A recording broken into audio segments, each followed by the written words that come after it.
කරගන්නවා.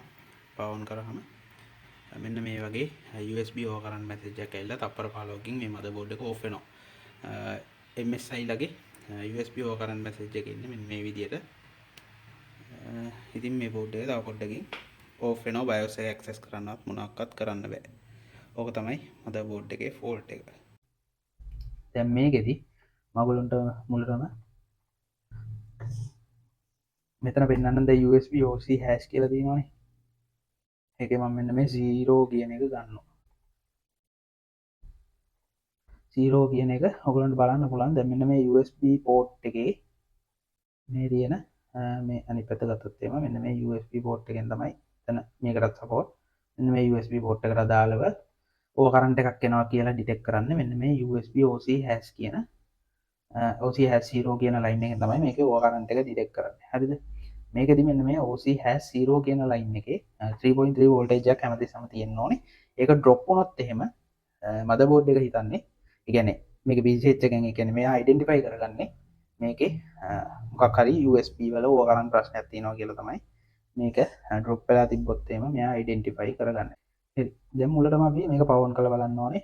මේක මෙන්න මෙතන 5 වෝල්ට් එකක් තියෙන්න ඕනේ. මෙතන fuse එක හරහා එන්නේ 5 වෝල්ට් එකක් තියෙන්න ඕනේ. මෙතන 3.3 වෝල්ටේජ් එකක් තියෙන්න ඕනේ. ඔන්න දැන් මම ඒක චෙක් කරගන්න හදන්නේ. මම මෙතන පවර් ඔන් කරගන්නවා. මෙන්න මෙතන තමයි තියෙන්නේ ඔය කියන රෙසිස්ටර් එක. පවර් ඔන් කරගෙන අපි පල්ලෙහා එක බලමු. 5 වෝල්ට් එක එනවා. උඩ 3.3 වෝල්ටේජ් එකක් එන්න ඕනේ. එතන 3.3 එන්නේ 0.6 වෝල්ටේජ් එකක් එන්නේ. මම හිතනවා මේක වෙන්නේ නැති වෝල්ට් එක කියලා. ඊට පස්සේ අනිත් රෙසිස්ටරේ මෙතන වෝල්ටේජ් ඩිවයිඩර් එකක් තමයි තියෙන්නේ. එතන 0.6 වෝල්ටේජ් එකක් තියෙන්නේ. මේක ඕෆ් වෙනවා. තප්පර 15න් ඕෆ් වෙන හින්දා.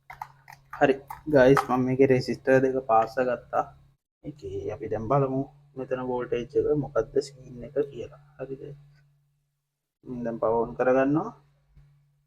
මෙතන බලමු. අන්න දැන් USB ඕවර් කරන්ට් එක නැති වෙන්න ඕනේ ලොවෙත්. හරිද? දැන් බලන්න 3.1 වෝල්ටේජ් එකක් එනවා.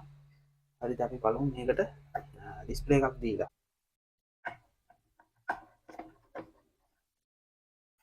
මම දැන් පවර් ඔන් කරන්න යන්නේ. හරි අන්න පවර් ඔන් කරා. ඔන්න ඩිස්ප්ලේ එක එනවා. හරි දැන් BIOS එක ඇක්සස් කරනවා. හරිද? ඕක තමයි මදර්බෝඩ් එකේ ෆෝල්ට් එක. හරිද?